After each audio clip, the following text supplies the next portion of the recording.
Hello, friends, and welcome to another edition of Parmish Investment Academy. Uh, हमने पिछले कुछ videos में checklist के एलिमेंट्स को एक एक करके देखा, समझा और एग्जाम्पल्स भी देखे उसको लेके।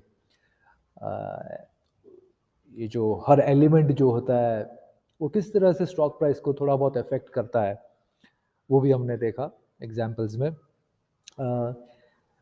मेरे ख्याल से इन टोटल 9 एलिमेंट्स हमने देखे हैं अब तक। और ये एलिमेंट की जो समरी है, टोटल समरी, वो इसके बाद के वीडियो में हम एक साथ पूरे एलिमेंट को मेंशन करेंगे। थोड़ा सा ऊपर ऊपर से ब्रीफ में देख भी लेंगे उसको, सो दैट दोस्तों आपके पास एक वीडियो में ये पूरे सब एलिमेंट्स हो एक ही जगह पे कि व्हाट आर दिस चेकलिस्ट के एलिमेंट्स जो है, ये जो 9 है और आज का जो 10वां हम देखेंगे। ये सबसे लास्ट है, but last but not the least जैसे कहते हैं। It's in fact one of the most important. मेरे ख्याल से ये सबसे इम्पॉर्टेंट है। ये एलिमेंट और दूसरे जो पहले के 9 एलिमेंट है उनमें ये फ़र्क है कि पहले के जो 9 एलिमेंट है वो आपको financial statements, balance sheet, profit and loss, cash flow statement, BSE की वेबसाइट पे जो इंफॉर्मेशन है प्लेजिंग को लेके, इनसाइडर ट्रेडिंग को लेके, ये सब आपको मिलती है इंफॉर्मेशन, वहाँ से मिलती है, राइट। लेकिन ये वाली जो चेकलिस्ट का एलिमेंट है, ये वाली एलिमेंट, ये आपको कहीं एक जगह पे या स्पेसिफिक एक जगह पे नहीं है। इसको थोड़ा सा आपको वर्क करना है। इसको थोड़ा सा आपको अ, हम रहते हैं इंफॉर्मेशन एज में, तो आपको थोड़ा सा अपना जुडिशियस माइंड लगाना है कि और पढ़ना है उसके बारे में। थोड़ा सा सब्जेक्टिव कहते हैं, ये एक सब्जेक्टिव एलिमेंट है। बाकी के जो 9 है वो ऑब्जेक्टिव एलिमेंट है। ये नंबर है आरओसी का, this is what it is, ये आपके सामने है, आप ये कर सकते हैं। इतनी प्लेजिंग हुई है, ये आपके सामने है, ये आप उसका एनालिसिस कर सकते हैं। ये वाला जो एलिमेंट है वो है, ये जो 10वां एलिमेंट है, जो मैं कहता हूँ ऑब्जेक्टिव नहीं, it's more rather subjective. Subjective इसके लिए क्योंकि ये वाली इंफॉर्मेशन जब आप मिलती है ये वाले एलिमेंट पे, तो एक कोई है वो उसको एक्सेप्ट करे या उसको नज़रअंदाज कर सके। कोई दूसरा जो है कंजर्वेटिव अगर होगा, वो इस एलिमेंट के बेसिस पे आगे नहीं बढ़ेगा ये कंपनी को और एनालिसिस करने के लिए, राइट। कौन सा है ये एलिमेंट? ये एलिमेंट है मैनेजमेंट इंटेग्रिटी का, मैनेजमेंट क्वालिटी, राइट। उसके ऊपर है ये एलिमेंट। सो ये मैनेजमेंट इंटेग्रिटी या मैनेजमेंट क्वालिटी जो होती है, वो क्यों मैं कहता हूँ कि सबसे इम्पोर्टेंट है, क्योंकि अगर यही चीज़ अगर नहीं रहेगी, मैनेजमेंट इंटेग्रिटी अगर नहीं रहेगी, तो सेल्स फिगर या आरओसी या ऑपरेटिंग प्रॉफिट मार्जिन्स, इसका कोई मतलब नहीं रहता। क्योंकि how will you trust it कि ये नंबर्स करेक्ट है टू टेक अ कॉल, आगे बढ़ना है कि नहीं बढ़ना है। You cannot have any faith in the numbers if it is very clear that the management integrity is in question. I hope you are with me on this. So, और ये management integrity आपको एक कहीं एक जगह पे नहीं मिलती है कि एक टिक बॉक्स करके कि okay this this management is good. You have to have your own way of finding it out. और आज के इंफॉर्मेशन एज में ये बहुत ईजी है। कोई भी ऐसा अ, मुकदमा, कोई भी ऐसी सेबी की एक्शन, कोई भी कोई किसी तरह का सीबीआई की इनकम टैक्स की रेड या कोई भी किसी तरीके का मैनिपुलेशन छुप नहीं सकता। Everything is on the net available for the promoters, especially those promoters whose companies are listed, जो नामचीन है, right? Because you have to have this eye of judging the promoters. Judging the promoters in the sense, judging only their monetary decisions, their business decisions, their decisions pertaining to whether they are friendly to the minority shareholders, right? We are not talking about any personal habits of the promoters. वो smoke करते हैं, drink करते हैं, उसके ऊपर हमें नहीं जाना है। हमें एक ही जाना है कि जहां पैसे की बात आती है, are they forthright and honest और नॉट, करेक्ट।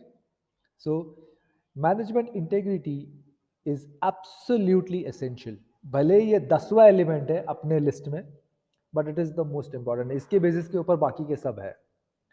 बिकॉज कुछ साल पहले का अगर एग्जाम्पल ले ले तो एक कंपनी थी सत्यम कंप्यूटर्स करके।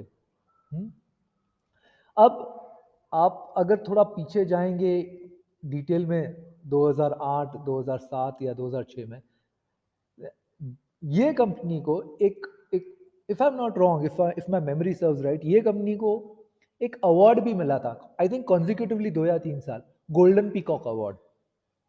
ये अवार्ड उन कंपनियों को दिया जाता है जिनकी अकाउंटिंग प्रैक्टिसेस बेस्ट होती है, right? They follow the best accounting practices, उनकी सब कुछ सपोजिटली उनकी बुक्स सब क्लियर होती है, फाइनेंशियल ट्रांजैक्शंस एकदम साफ होते हैं। और आप जानते हैं क्या हुआ सत्यम कंप्यूटर्स के साथ? There was a good 5000 crore hole in the balance sheet. वो कैश बैलेंस था ही नहीं जो वो बैंक के रिकॉर्ड्स में दिखाई जा रहा था या ऑडिटर्स जिसके ऊपर साइन कर रहे थे। So what I mean to tell you is कि जिन लोगों ने balance sheet, profit and loss, cash flow देख के, सत्यम कंप्यूटर्स का जिन्होंने देख के उस टाइम में डिसीजन लिया होगा इन्वेस्ट करने का, they would have gone absolutely kind of crazy कि सब कुछ साइंड बाय द ऑडिटर्स है, फिर भी ये ऐसा सब कुछ हो रहा है। सो कोई मतलब नहीं रहता फाइनेंशियल स्टेटमेंट्स का अगर management has decided to manipulate them, right? Management integrity decide होती है over a number of years.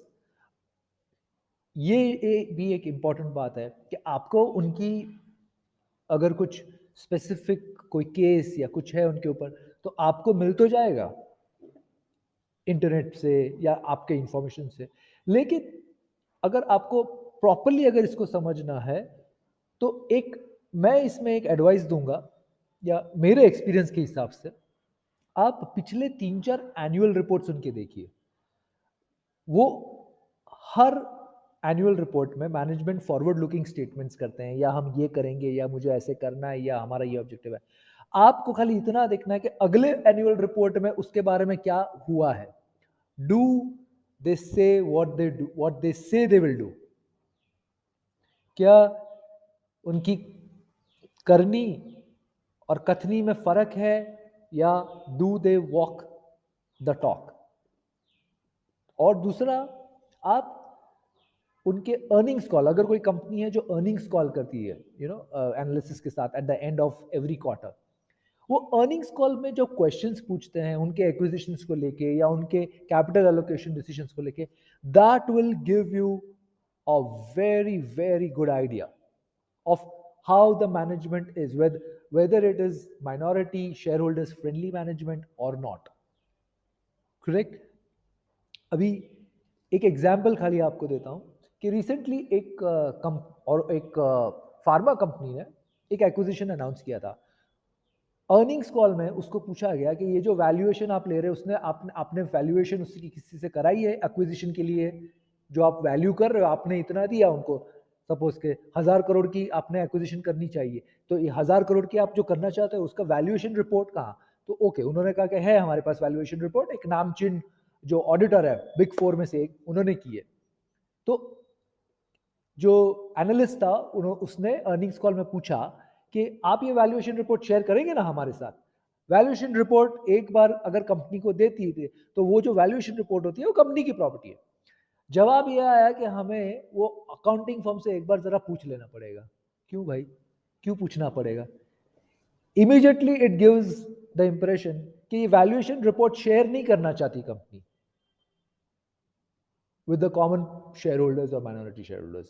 So it could be a genuine reason, or there may nothing to worry about, or there may be nothing to worry about. शायद genuine reason भी हो सकता है, लेकिन एक question खड़ा हो जाता है। That's why I said कि it is subjective। अभी मेरे जैसा कंजर्वेटिव इन्वेस्टर होगा तो इमीडिएटली मुझे लगेगा कि ये क्यों कंपनी ऐसा कर रही है, क्यों वैल्यूएशन रिपोर्ट भी नहीं बता रही है। अगर थोड़ा सा एग्रेसिव होगा तो बोले इन्वेस्टर होगा, वो बोलेगा बाकी सब तो ठीक है ना यार, नंबर्स भी ठीक है वैल्यूएशन रिपोर्ट नहीं देते तो क्या हुआ? So as I said, this element of checklist is a subjective element, right? Well, I hope you have got the gist of what I'm going to tell you. So just to once again summarize, आपको management integrity और management quality के बारे में खुद ही call लेना होता है, वो किसी फाइनेंशियल स्टेटमेंट से बाहर नहीं निकलेगा. You will have to go on the internet, look if there are anything serious cases of frauds, allegations or anything against them. Second, have a look at their annual report, have a look at their earnings call to make that judgment, to make the judgmental call of the management quality, right? So friends, अगले video में एक पूरी summarise कर लेंगे सभी सभी elements of the checklist के. And till then, take care, goodbye and see you soon.